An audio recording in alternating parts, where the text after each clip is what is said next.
దానఫలం. మలయవతి రాజు సర్వోత్తముడికి అప్పుడప్పుడు మంత్రి సుమేధుడితో కలిసి మారువేషంలో తన రాజ్య పౌరుల మధ్య తిరుగుతూ వాళ్ళ కష్టసుఖాలు ప్రత్యక్షంగా తెలుసుకునే అలవాటుండేది.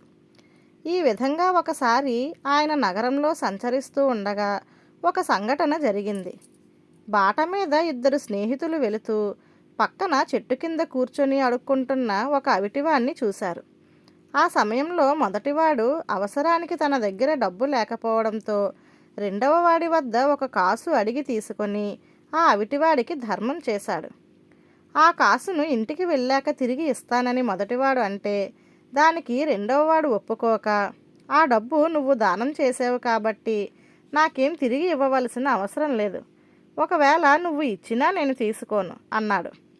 ఈ సంఘటన సర్వోత్తముని చాలా ఆలోచింపచేసింది. ఆ ఇద్దరిలో ఎవరికి ఆ కాసును దానం చేసిన ఫలం దక్కుతుంది అన్నది ఆయనకు ఎదురైన ప్రశ్న. ఆ రాత్రంతా ఎంత ఆలోచించినా ఆయనకు సంతృప్తికరమైన సమాధానం తట్టలేదు. మర్నాడు ఆయన సభికుల సమక్షంలో ఆ సంఘటనను వివరించి ఆ ఇద్దరిలో ఎవరికి ఆ దానఫలం చెందుతుంది అని ప్రశ్నించాడు. సభికులంతా ఆలోచనలో పడ్డారు. దానం చేసినవాడు మొదటివాడు కాబట్టి అతడికి ఆ దానఫలం చెందుతుంది అన్నారు కొందరు. అయితే మరికొందరు ఆ డబ్బు రెండవ వాడిది కాబట్టి అతనికే ఆ దానఫలం చెందుతుంది అన్నారు. ఒకరు దానం చేశారు, మరొకరు డబ్బు ఇచ్చారు, అందువల్ల ఆ ఇద్దరికీ దానఫలం సమానంగా దక్కుతుంది అన్నారు ఇంకొందరు. సభికులు చెప్పిన ఈ సమాధానాలేవి సర్వోత్తముడికి రుచించలేదు. ఆయన సభికులకేసి ఒకసారి పరిశీలనగా చూసి, మీ సమాధానాలేవి నాకు తృప్తికరంగా లేవు, మరొకసారి సావధానంగా ఆలోచించి చూడండి.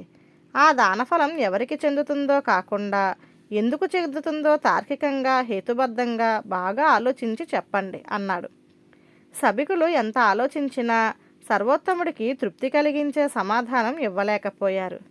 అప్పుడు సర్వోత్తముడు మంత్రి సుమేధుడి వంక చూసి, మహామంత్రి, ఆ సంఘటన మీరు చూశారు కదా, మీ అభిప్రాయం ఏమిటో చెప్పండి అన్నాడు.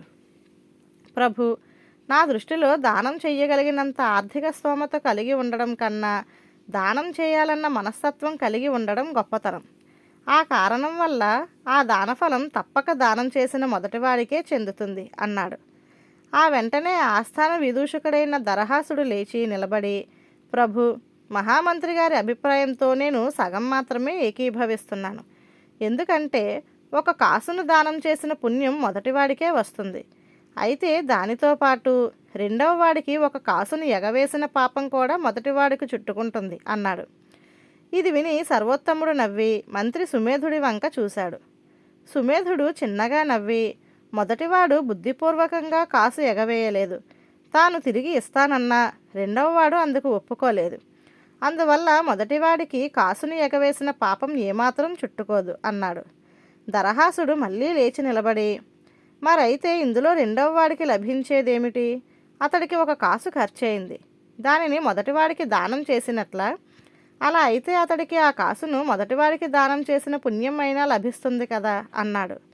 లభించదు, ఎందుకంటే దానం ఇస్తున్నానన్న అభిప్రాయం రెండవ వాడిలో, దానం తీసుకుంటున్నానన్న ఉద్దేశం మొదటివాడిలో లేదు. ఈ జరిగిన దానిలో రెండవ వాడు నిమిత్తమాత్రుడు మాత్రమే. కాసు తిరిగి తీసుకోవడానికి అతడు నిరాకరించాడు కాబట్టి ఆ ఒక్క కాసుకు అతడిదే బాధ్యత. దానం చేయాలనే మంచి గుణం మనిషిలో లేనప్పుడు అతడికి దానఫలం దక్కే ప్రసక్తి లేదు అన్నాడు సుమేధుడు. ఈ సమాధానానికి సర్వోత్తముడు తృప్తిగా తలాడించి సుమేధుణ్ణి ఘనంగా సత్కరించాడు. ధన్యవాదాలు.